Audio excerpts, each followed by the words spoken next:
The blizzard on Kepler 442b had been raging for 3 standard days when Marcus Chen first spotted the shapes moving through the white curtain of snow. At first he thought his eyes were playing tricks on him.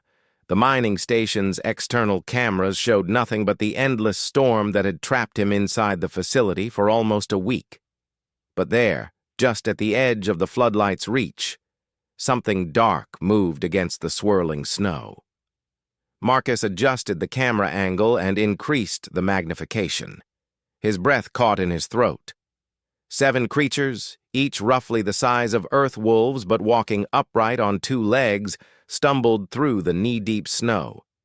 Their fur was a deep blue-black, now crusted with ice. Even through the grainy feed, Marcus could see they were in trouble.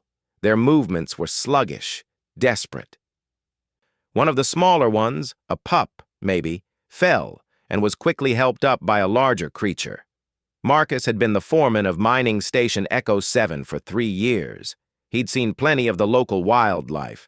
Kepler 442b was home to dozens of species, most of them harmless. The planetary survey had mentioned these wolf-like beings, the Karathi, as they called themselves, but contact was rare. They lived in the northern territories, far from human settlements. So what were they doing here? Hundreds of kilometers from their territory, in the middle of the worst storm the planet had seen in decades. Marcus watched as the pack huddled together near the station's outer perimeter. The adults formed a circle around what looked like 3 younglings, their bodies shielding the little ones from the wind. But it wasn't enough. Even from this distance, Marcus could see they were losing the fight against the cold. He'd been alone at the station for 2 weeks while his team rotated home for shore leave. Company policy said no unauthorized contact with native species. The penalties were severe: loss of job, hefty fines, possible criminal charges. But watching these beings slowly freeze to death outside his door wasn't something Marcus could live with. The heating systems in the main complex could handle extra occupants. The medical bay had basic supplies. Most importantly, the storm shelter in Building C was designed to house 40 people in emergency conditions. It was currently empty. Marcus made his decision. He pulled on his heaviest thermal suit and checked the portable heater units. The emergency supplies included high-energy food bars and thermal blankets. If he could get the Karathi to the shelter, they might survive until the storm passed. The airlock hissed open, and Marcus stepped into the howling chaos outside. The wind immediately tried to knock him over, and the snow stung his face despite the helmet's protection. Each step was a battle against the storm's fury. Following his helmet's navigation system, Marcus made his way toward the Karathi. As he got closer, he could hear them. Low, mournful sounds that cut through the wind. They weren't just cold. They were grieving. One of the adults spotted him first. The creature let out a sharp bark that alerted the others. Immediately, the pack shifted into a defensive formation. The largest male, Marcus assumed it was male based on size, stepped forward. Even exhausted and half-frozen, the being moved with predatory grace. Marcus stopped about 10 meters away and slowly raised his hands. He'd studied the basic Karathi communication protocols during his orientation. Their body language was similar enough to Earth wolves that some gestures translated. The lead Karathi tilted its head, studying the strange human who'd appeared in the storm. Its eyes were a brilliant amber color, intelligent and wary. Ice clung to its muzzle and the longer fur around its neck. "Shelter," Marcus said, knowing they probably couldn't understand his words, but hoping his tone would convey meaning. He pointed toward the station buildings, then made a covering gesture with his arms. "Warm. Safe." The Karathi exchanged glances. The leader turned back to Marcus and made a series of short barks and growls.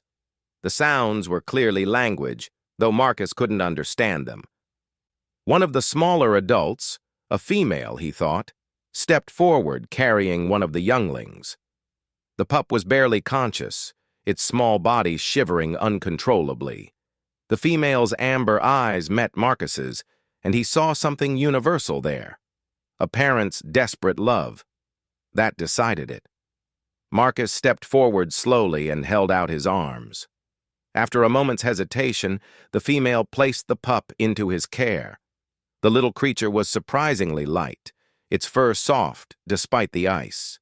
Marcus could feel its rapid heartbeat through the thermal suit. He turned and began walking back toward the station, cradling the youngling carefully. Behind him, he heard the pack following.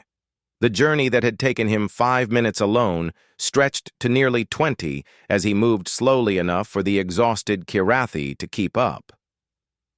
The emergency shelter was a simple but effective design: reinforced walls, independent life support, and enough space for dozens of occupants. Marcus activated the heating system and watched as warm air began to circulate. The Kirathi entered cautiously, their claws clicking on the metal floor. The pack immediately claimed the far corner, arranging themselves so the adults formed a protective barrier around the younglings. Marcus set up the portable heaters around the space and began unpacking emergency supplies. Food was going to be a problem. The Kirathi were clearly carnivores, and the station's emergency rations were mostly plant-based protein. As warmth filled the shelter, Marcus got his first good look at his unexpected guests. The Kirathi were beautiful beings, with elongated faces and ears that moved independently to track sounds. Their hands were clearly adapted for tool use, with opposable thumbs and precise finger control. Advanced species, definitely. The way they organized themselves spoke of complex social structure and intelligence. The pack leader approached Marcus, moving with obvious caution but no longer showing signs of aggression. The creature stood about 6 feet tall, with broader shoulders than Marcus had expected. When it spoke, the sounds were clearly deliberate communication. Marcus wished desperately that he'd paid more attention during the xenobiology briefings. All he could do was respond with gestures and simple words, hoping something would get through. "Food," he said, holding up one of the protein bars. The leader sniffed it carefully, then took a small bite. Its face immediately scrunched in what was clearly disgust, but after a moment, the Kirathi nodded and made a gesture that seemed like gratitude.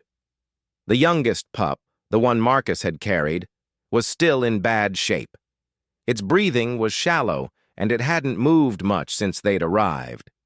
Marcus pulled out the emergency medical scanner and slowly approached. The pack tensed, but the leader made a calming sound. The scanner showed hypothermia and dehydration, but nothing that proper care couldn't handle. Marcus wrapped the pup in thermal blankets and positioned it near one of the heaters. Then he offered the leader a heated nutrition drink designed for emergencies. The Kirathi leader looked at the steaming cup, then at Marcus, then back at the cup. Understanding passed between them. This human was trying to help, despite obvious differences and communication barriers. As the storm continued to rage outside, Marcus found himself sharing the shelter with 7 alien beings who had trusted him with their lives.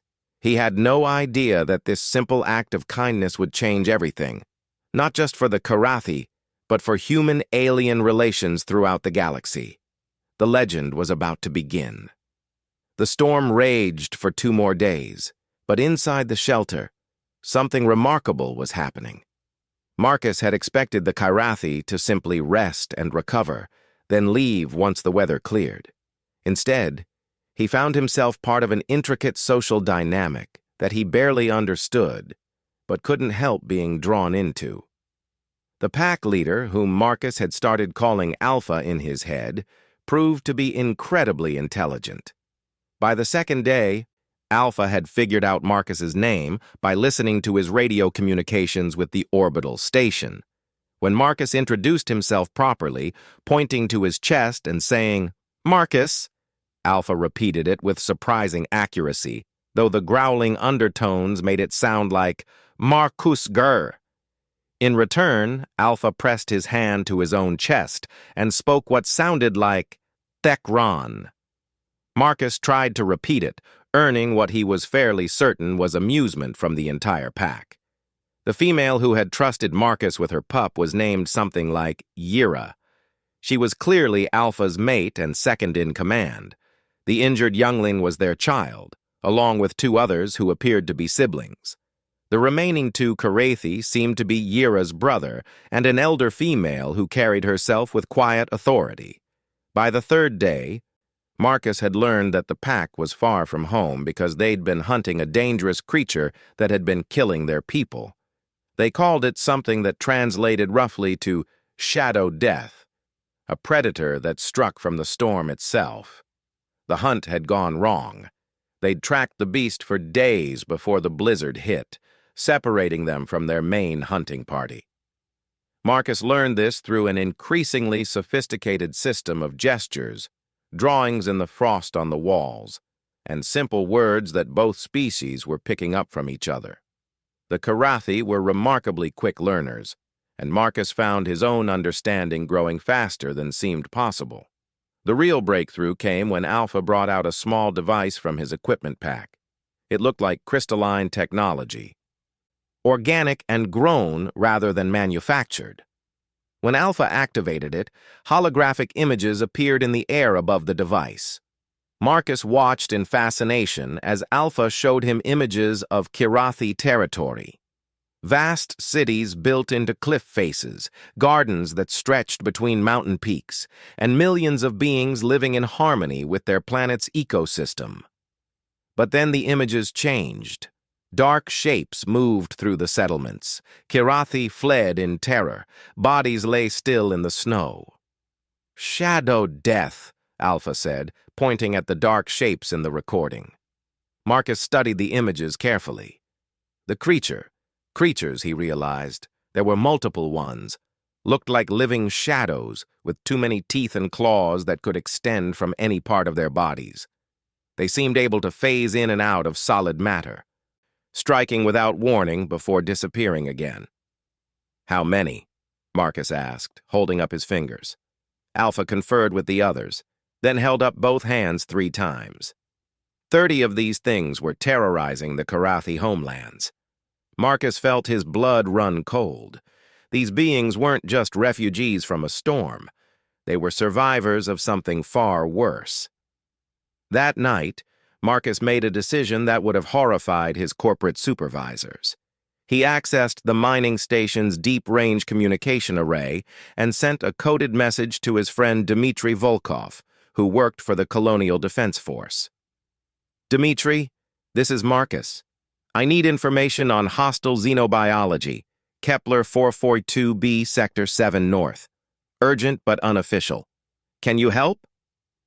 The response came 12 hours later. "Marcus, you crazy bastard, what have you gotten yourself into? I'm sending data packet on local predator species. This better not be about that mining survey dispute again." The data packet contained exactly what Marcus had feared. The shadow death creatures were called umbrals by the Colonial Survey Team. They were extra-dimensional parasites that fed on fear and life energy. The survey team had encountered them once before on Kepler 438c. That planet was now classified as uninhabitable. The entire ecosystem had been drained to death within 6 months. Marcus stared at the report in horror. According to the data, umbrals couldn't be killed by conventional weapons. They existed partially outside normal space-time, making them nearly impossible to target. The only successful countermeasure had been a prototype quantum resonance weapon that the Defense Force had developed but never deployed. He looked at the sleeping Karathi pack and felt something shift inside his chest. These beings had trusted him with their lives. They'd shown him their culture, their pain, their desperate hope. The idea of their entire species being slowly hunted to extinction was unacceptable. Marcus spent the rest of the night researching everything he could find about quantum resonance technology. By morning, he had the beginnings of a plan that was either brilliant or completely insane.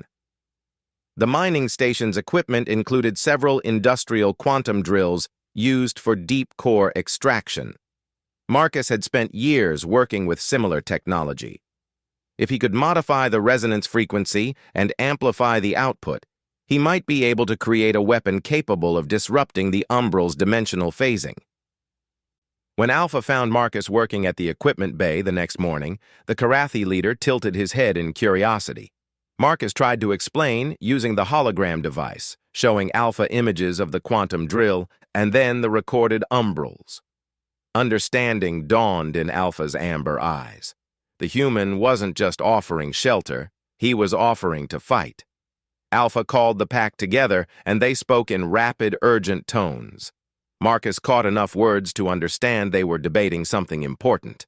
Finally, Alpha turned back to Marcus and spoke carefully in broken human standard. "You help hunt Shadow Death?" "Yes," Marcus said without hesitation. Alpha's expression shifted to something Marcus recognized as profound respect. In Karathi culture, he would later learn, choosing to hunt alongside strangers was the highest honor one could offer or receive. The pack spent the rest of the day helping Marcus modify the quantum drill. Despite the language barrier, their understanding of technology was impressive. Yira proved particularly skilled at the delicate calibration work, while the elder female contributed insights that improved the power efficiency by nearly 30%. By evening, they had something that might work: a portable quantum resonance emitter capable of disrupting dimensional phase variance. In simple terms, a weapon that could make the Shadow Death creatures solid enough to kill. The storm had finally begun to clear. Through the shelter's windows, they could see stars for the first time in 6 days. Alpha looked at the weapon they'd built together, then at Marcus. "Tomorrow," Alpha said, "we hunt." Marcus nodded. He'd already sent his resignation to the mining company via automated message, along with a detailed report about the Umbral threat and the need for immediate Colonial Defense Force intervention. Whether they listened or not, he wouldn't be returning to his foreman duties. Some things were more important than following corporate protocol. As the pack settled down for what might be their last peaceful sleep, Marcus found himself thinking about home. His sister would probably say he'd lost his mind. His parents would worry. His ex-wife would shake her head and mutter about his inability to leave well enough alone. But sitting here, surrounded by alien beings who had become something more than allies in just a few days, Marcus knew he'd made the right choice. Tomorrow, they would face creatures that had already consumed one world and were working on a second. Tomorrow, a human mining foreman and a pack of desperate aliens would attempt something that the Colonial Defense Force had written off as impossible. Tomorrow would decide whether this became a legend of triumph or a tragedy that no one would ever hear. The hunting grounds were a nightmare landscape of twisted metal and crystalline formations that jutted from the frozen earth like broken bones. This had once been the Karathi settlement of Velthara, home to nearly 10,000 beings. Now it was a graveyard where shadows moved with hungry purpose. Marcus crouched behind a collapsed building, the modified quantum resonance emitter heavy in his hands. Beside him, Alpha and Yira moved with the silent grace of apex predators, their amber eyes scanning the ruins for signs of their quarry. The rest of the pack had taken positions throughout the settlement, creating a perimeter that would prevent the Umbrals from escaping once the hunt began. "There," Yira whispered, pointing toward what had once been a market square. Marcus followed her gaze and felt his breath catch. 3 Umbrals drifted between the abandoned stalls like living smoke. Even in the dim morning light, they seemed to absorb illumination rather than reflect it. Occasionally, one would solidify just enough to examine some scrap of Karathi civilization before dissolving back into shadow. Alpha made a low clicking sound, the signal they'd agreed upon. Marcus raised the resonance emitter and activated it. The effect was immediate and dramatic. The quantum field struck the Umbrals like a physical blow, forcing them into solid form. They shrieked in voices that seemed to come from everywhere and nowhere, sounds that made Marcus's teeth ache and his vision blur. But they were solid now. unkillable. The pack struck with coordinated precision that spoke of generations of hunting experience. Alpha leaped from cover, his plasma caster, another piece of Karathi technology Marcus was still learning about, sending bolts of superheated energy into the nearest umbral. Yira flanked from the right, while her brother took the left flank. The elder female, despite her age, moved with deadly efficiency. The first umbral died before it could adapt to being forced into normal space-time. The second managed to partially phase back into shadow form, but Marcus adjusted the resonance frequency and pulled it back into reality. Alpha's claws found its throat before it could escape again. The third umbral proved more dangerous. It had learned from watching its packmates die. When Marcus's weapon struck it, the creature immediately began moving in a pattern that seemed to confuse the quantum field. It flickered in and out of solidity, never quite solid enough to kill but substantial enough to fight back. Its counterattack caught Yira across the chest, shadow claws that ignored her armor and struck directly at her life force. She stumbled, her fur already starting to gray where the creature had touched her. Marcus did something that surprised everyone, including himself. Instead of adjusting the weapon, he charged. The umbral, focused on draining Yira's life energy, didn't see the human coming until Marcus tackled it around what might have been its waist. The creature was solid enough that the impact knocked them both to the ground, but the moment of contact sent waves of cold numbness through Marcus's body. "Now!" he shouted, wrestling with the shadow creature as it tried to phase out of his grip. Alpha's plasma caster fired 3 times in rapid succession. The umbral died, with a sound like reality tearing. As they caught their breath, more shapes moved in the distance. The noise of battle had attracted others. Marcus counted at least 6 more umbrals converging on their position, with more emerging from the ruins every moment. "Too many!" Alpha growled. "Must retreat!" But Marcus was studying the quantum readings on his device. Something interesting had happened when he'd made physical contact with the umbral. For just a moment, his life energy and the creature's existence had been linked, and in that moment, Marcus had felt something, a connection to others of its kind. "No," he said, understanding flooding through him. "They're networked, linked somehow." Marcus began making rapid adjustments to the resonance emitter. "If I can find the right frequency, I might be able to disrupt all of them at once." "Dangerous," Yira said, though she was clearly intrigued by the possibility. "Everything's dangerous," Marcus replied, "but this might work." The approaching umbrals had formed a rough circle around the hunting party. They moved with coordinated purpose that confirmed Marcus's theory. These creatures shared some kind of group consciousness. Kill them one by one, and they would learn and adapt, but disrupt the network itself. Marcus activated the modified emitter and began cycling through frequencies, watching the energy readings spike and fluctuate. The umbrals seemed to sense what he was trying to do. They began closing in faster, their forms becoming more solid as they prepared to attack. Alpha and his pack formed a protective circle around Marcus, their weapons ready. But against a dozen umbrals, even the quantum emitter wouldn't be enough to save them all. Then Marcus found it, a harmonic frequency that made every umbral in the area suddenly freeze. They flickered like bad holographic projections, their forms becoming unstable. "Hold them off for 30 more seconds," Marcus shouted, fine-tuning the device. "I can sever their network connection." The Karathi fought like the legends their species would later tell about this day. Alpha moved like liquid death, his plasma caster never missing its target. Yira, despite her injuries, danced between shadow claws with impossible grace.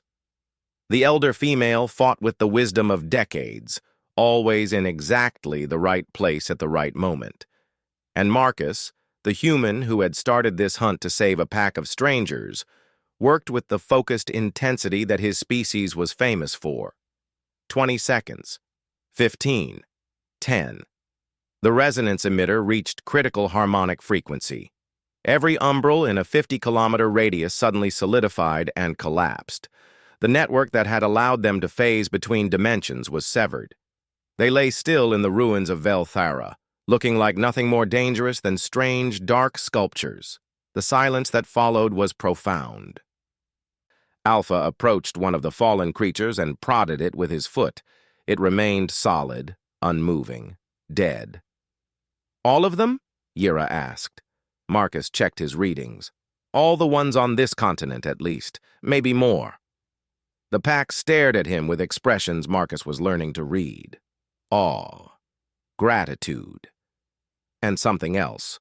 A recognition that they had witnessed something unprecedented.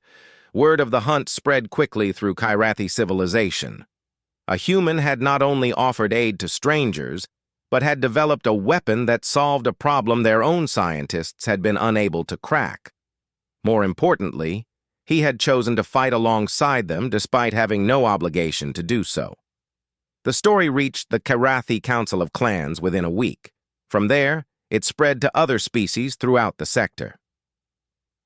The human who had saved an entire world became the subject of songs, stories, and diplomatic discussions.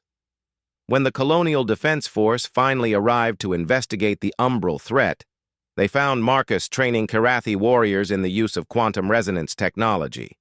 The species had not only survived, but had begun actively hunting down the remaining shadow creatures on other worlds.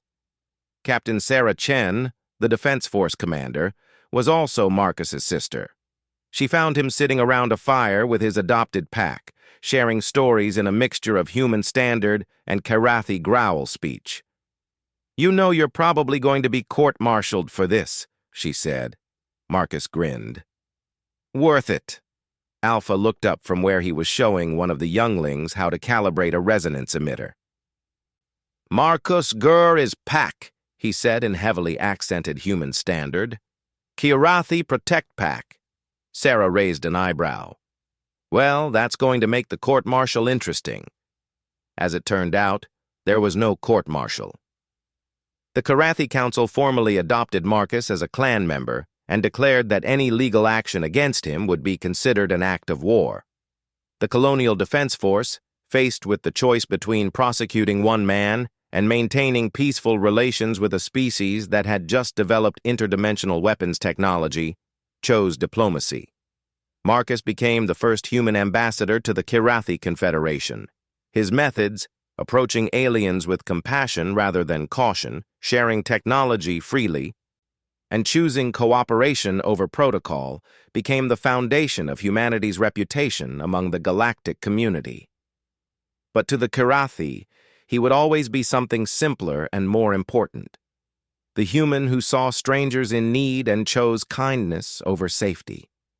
The story of Marcus and Alpha's pack became the template for first contact protocols across dozens of species.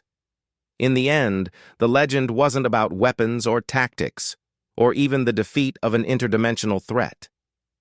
It was about the moment when a human foreman looked at freezing aliens and saw people who needed help. That moment changed everything. Years later, when other species asked why humans were considered such natural allies, the Kyrathi would tell them about the storm, the shelter, and the human who chose to hunt alongside strangers. They would speak of Marcus Chen, who turned a mining station into a refuge and a pack of desperate refugees into legends. The galaxy learned that when humans said, "We protect our own," the definition of "our own" was broader than anyone had expected.